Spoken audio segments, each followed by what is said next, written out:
Hello, my name is Rocky Sue, and my books can be found at rockysuebooks.com.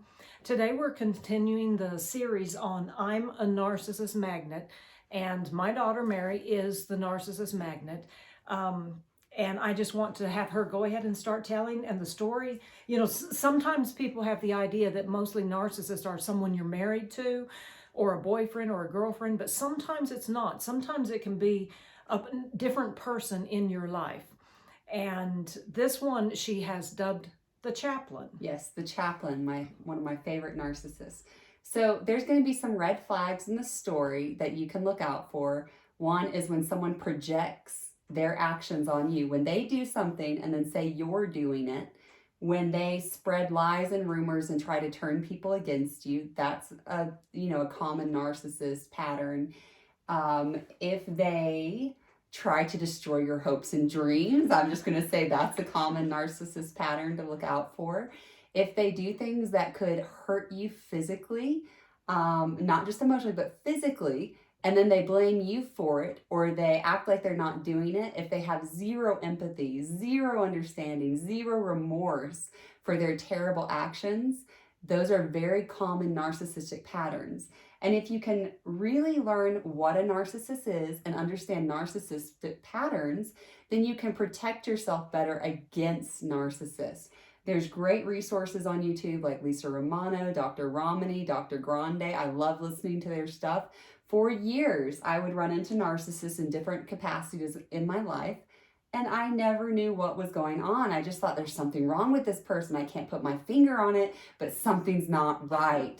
And now that I have educated myself on this, thanks to these great resources, I'm not surprised, and I recognize the patterns in the past, and I will be watching out for the red flags and the patterns in the future. So anyway, today we're going to talk about the Chaplain. Dun, da, da. Who doesn't love a chaplain? So when I first started college, I was fortunate enough to get into North Greenville University. And when I was in high school and middle school, all I ever wanted to do was go to college and, get an education. And I worked really hard to have over a 4.0 in high school and to make really good grades because I knew that I was going to need to get scholarships because there was no way I was going to be able to afford college. And my parents weren't going to be able to pay it for me. I mean, they had 3 kids, 4 kids total. I had 3 brothers, excuse me. And so it was something I knew I needed to work forward and work towards. So my grandparents had saved like $2,000 in a fund, and I was so excited. I thought, and I got different scholarships. I got accepted to North Greenville. I did get scholarships there. And I called the president, Dr. Epstein, to talk to him about his school because I was trying to narrow down which school I wanted to go to. I talked to him. I instantly fell in love with North Greenville University. My older brother was going there. Cousins had gone there. And I decided this is the school for me. So Dr. Epstein said, well, call me and let me know if you choose North Greenville. So I was so excited because I was accepted. I had scholarships, and it turned out I was $2,000 short. So I wasn't going to be able to go because, I couldn't afford the first semester, much less 3 or 4 years of school. So I called him, and in the middle of telling him I couldn't go, I bust out crying because I'm so devastated. And he says, oh, it's okay. Don't cry. How much do you need? And he found me a scholarship, a person willing to donate $2,000 so I could go to my first semester at North Greenville. So that sets the stage for what's to follow with the Chaplain. So I'm really excited, but I've got 1 semester at this university, and I know that I have to find a job or do something so that I can keep going to the university after the semester's over. My brother was a resident assistant.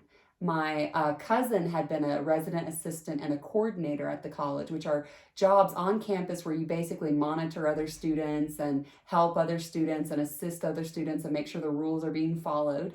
And you're over a dorm of students, just kind of like law enforcement or reporting services. I mean, it's not a glamorous job, but you get free room and board if you do this. So that was my goal. I thought if I get in, if I can become an RA, you have to have 1 semester under your belt before you can become an RA, then I would be able to keep going here. So that was my goal. So I move in with the chaplain. I'm so excited. She's so nice and charming and sweet and bubbly, and she's, a Christian, and she's godly, and she's a chaplain, and I call my mom all excited. She was extremely excited.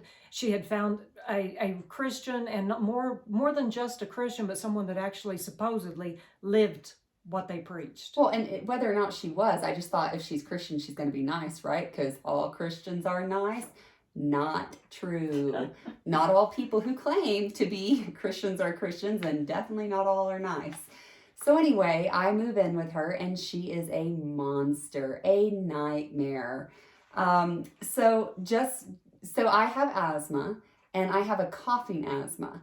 And if I am around scented perfume or body spray or scented candles are burning or potpourri, anything like that, anything that's like a chemical smell or some type of smell, I get sick and I stop breathing. I start gagging and choking until I start, sometimes in extreme cases, I'll actually start vomiting.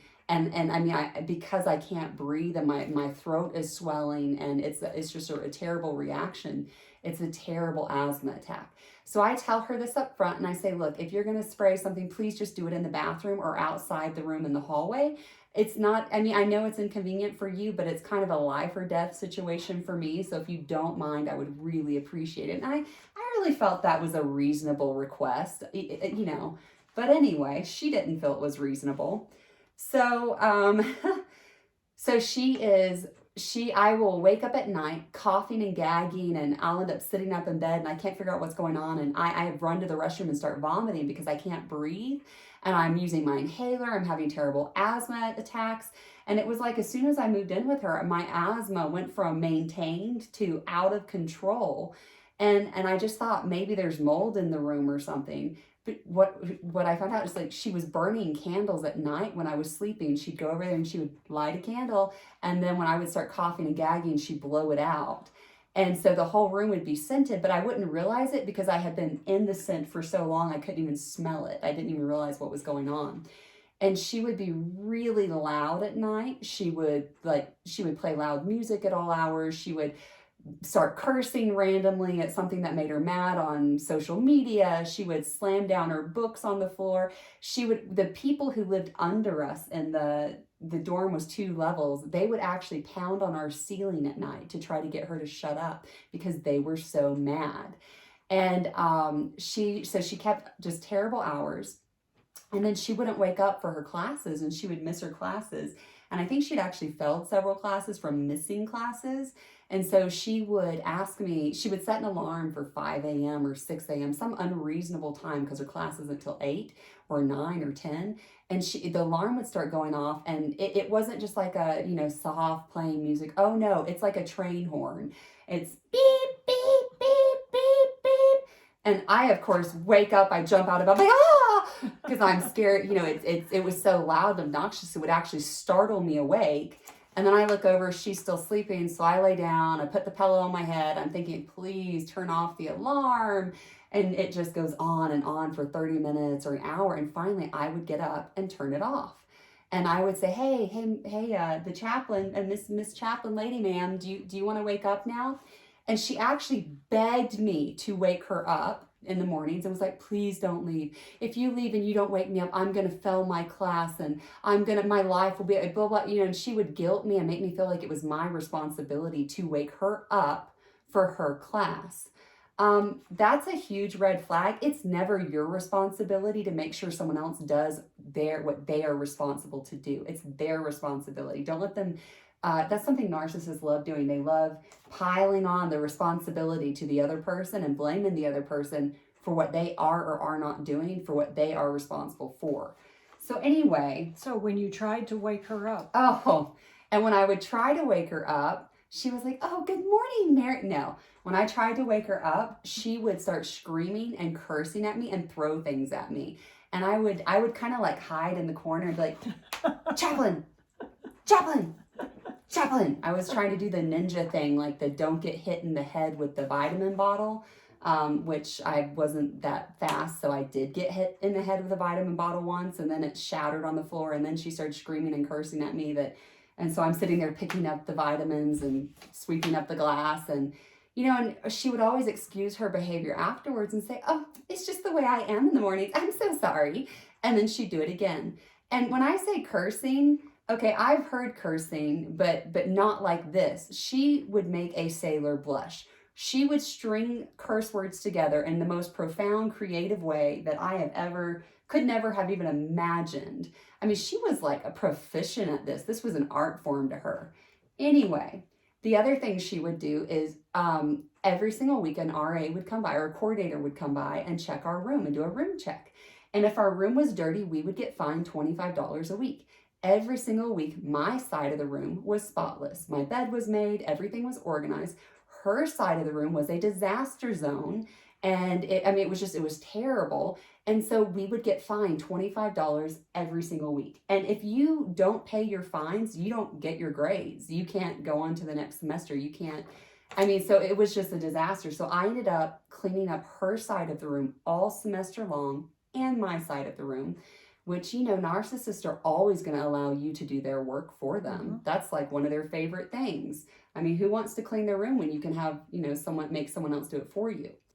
So she would come back to the dorm and tell me and my suite mates, "Oh my goodness, I met this gorgeous doctor at the coffee shop and we spent hours talking, and I think it's love at first sight, but I don't know if I'll ever see him again. He did ask for my number, but I told him I'm a busy girl. But if we do, it would be nice," because it was really amazing. It was so pleasant. And she would always make up these random strange men that she met randomly and have these love stories and love interests. And we just kind of giggled because we knew they didn't exist. She was just making this junk up to make herself feel important and look important.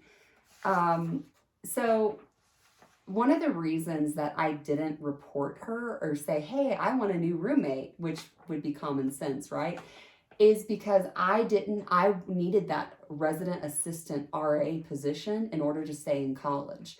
And I thought, if I go in my first semester and can't even get along with my roommate and ask for a new roommate and rock the boat, the head coordinator lady over everything is going to think I'm a problem and I'm not easy to live with, and she's not going to give me this position, and I'm not going to be able to keep going to college here. So even though Mom kept saying, "Report her," I kept saying, "No, I don't want to rock the boat. I don't want, anyone to think that I'm a problem or I have issues, because I have to get this RA position in order to stay at the campus the following semester." So anyway, the chaplain starts blaming me for her missing her classes. She blames me, tells other people. And let's say that after 30 minutes of her alarm going off, or an hour, I finally get up and turn it off, and then she keeps sleeping. She would say, "Oh, my roommate turned off my alarm, and that's why I didn't make it to class, because it didn't wake me up because she turned it off." She twisted all the terrible little things she was doing into something terrible I was supposedly doing. And she actually turned a lot of people against me. There was this one girl who I called Jewel, who was also a chaplain. I'm calling her Jewel because she was such a sweet girl. And she would come up and rub everyone's shoulders and say, "Oh, how are you doing? How's your college going? How's your classes going?" Very sweet girl. And, she became friends with the chaplain. And not long after, she stopped talking to me, stopped having a relationship with me, started ignoring me. I even asked her, "Did I do something to offend you?" And she said, "Oh, no, everything's fine," and then walked away. Like, she just wouldn't have anything to do with me. And I was getting that from all angles. So the chaplain would also ask me, I ended up helping her. She had this big project that was due, and she's a 5-year senior, about to be a 6-year senior. And she had this 25-page paper due, and she would just moan and complain and groan about it and would never actually just sit down and work. And so I started helping her occasionally. I would sit down and say, "What about this? What about that? We'll write this. We'll write that. Well, here's," and I kind of started helping her with her paper. And she ended up not turning it in on time by the deadline, and she was going to fail the class. So she told the professor I hacked into her computer and deleted her project, her paper, off her computer. And that's why she didn't have it ready for the class. So she got an extension of 1 month to do her paper because I deleted it off her computer, supposedly. I don't know how I was supposed to have hacked into her computer, considering can barely hack into my own phone if I can remember the code. But yeah, I was really something. So she tells me about the chaplain tells me about her brother and sister who died about 10 to 15 years before she was born in a car wreck caused by a drunk driver. It's a very tragic story. Her family was very affected by it. She was affected by it, which is understandable. And she tells me about that at the beginning of the semester. So at the end of the semester, she's standing up in front of the entire chapel, several thousand people, and she tells this story of how her younger brother and sister, who she was their caregiver and she did everything with them and for them, died in a car wreck by a drunk driver. And I could not believe it. I was appalled that she took a story of two, I'm sure it was terrible for the family and for her that two siblings she never met who were born 15 years after, or 15 years before she was even born, died by a drunk driver. But she made it sound like they were her, heart and light and soul, and they were her world, and they were stripped from her by the drunk driver. So I just thought, wow, that's a really big lie to tell. And narcissists do not feel sorry for telling lies. They do not feel remorse. They do not feel guilt. They only get upset if they get caught. And they love attention and pity and sorrow and drama and anything they can do to get emotional responses from people, whether negative or positive. That is a sign of a narcissist. And, this is what she was doing. Anyway, I still don't report her, still going for that RA position, hoping I'm going to get to stay in college the next semester. We're at the very end of the semester, and I walk into my room one day, and she's sitting there and cross-legged on her bed waiting for me, and she says, "Mary, we need to talk." And I'm thinking, oh gosh, what's going on? Hey, maybe she's going to say she doesn't want to live with me for the next 3 weeks and she's moving out. Maybe I'm about to get really lucky. Oh no. So she says, wait, let me preface this with saying before I went to college, right before I left, I was hanging out with this beautiful Iranian lady who was a friend of mine. And, they do the threading, I think it's called, where they like pull out hair and they put a little piece of thread in their mouth and they do this magical threading thing because they're just magical people. And it's amazing for their eyebrows, for hair anywhere on the body. And she says, "Oh, let me do your eyebrows. It's going to look so good." And I'm like, okay, all right. I want to look good like you. Yeah, do my eyebrows, girl. Get it.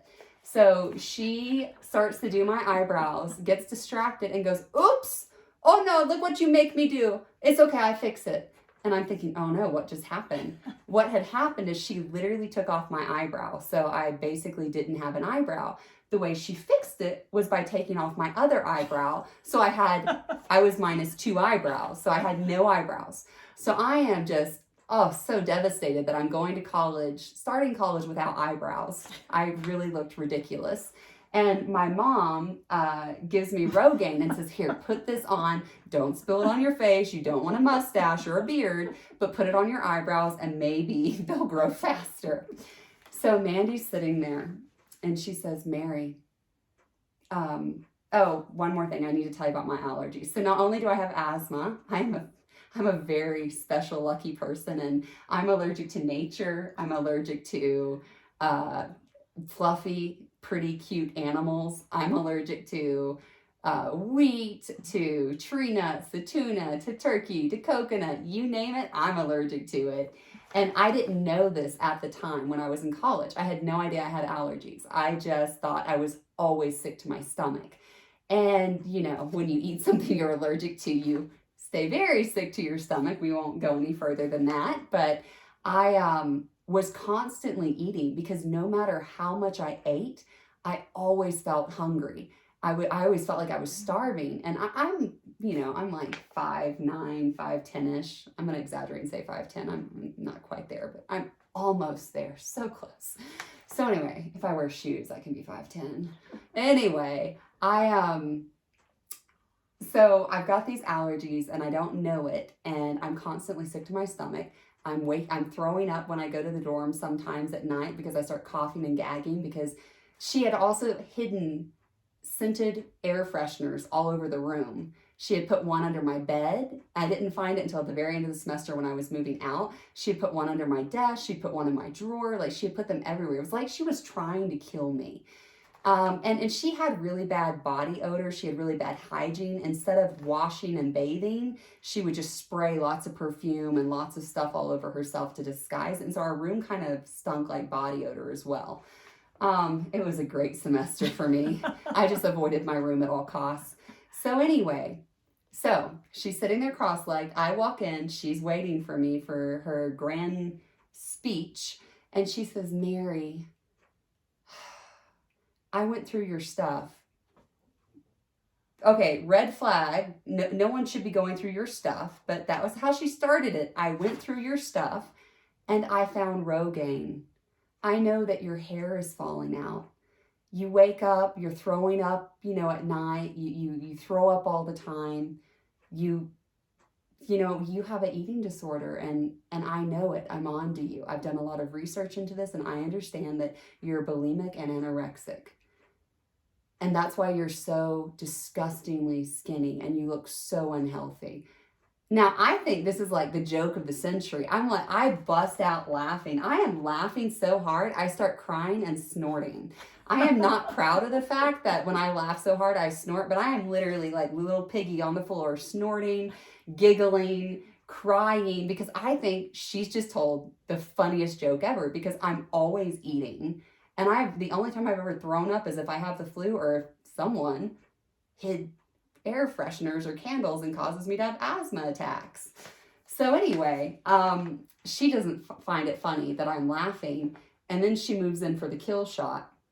She says, I've told the head coordinator, the lady who's in charge of whether or not I get to be an RA the next semester, the lady who I haven't said, hey, this woman's a psychopath, get me out of living with the chaplain because I can't take it, because I don't want to rock the boat. I want her to think, that I can handle the position. She's told that lady, the lady who's going to determine whether or not I get the RA position and can keep going to college here, that I'm anorexic and bulimic. And then she hands me like a piece of paper and says, there's a seminar that you're required to go to at $75. It's going to be this many hours on this date and time because of your eating disorder. And I am furious. I am so angry. And here's the irony on the top of the cake, the cherry. This girl is 400 pounds overweight. She will go days without eating, and then she will binge eat just sugar and candy. And she has candy and sugar stashes hidden all over the room. I would have to scrape candy that had melted off her bed, like when I was to get to clean her side of the room for the room check so we wouldn't get fined. And I mean, she has hidden stashes everywhere. If anyone has an eating disorder, it's her. She has an eating disorder. To the extent you said she had to use a wheelchair sometimes. Right. Sometimes she had to use a wheelchair because she was so significantly overweight. So I'm thinking, I just want to scream at her, you're the one with the eating disorder. But, you can't take back words.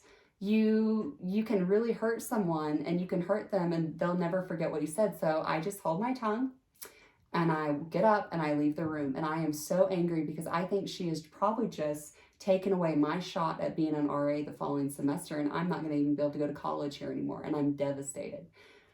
Fortunately for me, I was really good friends with these twin girls who were just lovely, beautiful creatures from a fairy tale. I mean, they were just the sweetest girls, and they were both RAs. My brother was a coordinator, and they went and talked to the head coordinator lady and told her, this is what's happening. Mary's not the problem. The chaplain is the problem. And I did get the RA position, and I did get to keep going to the university.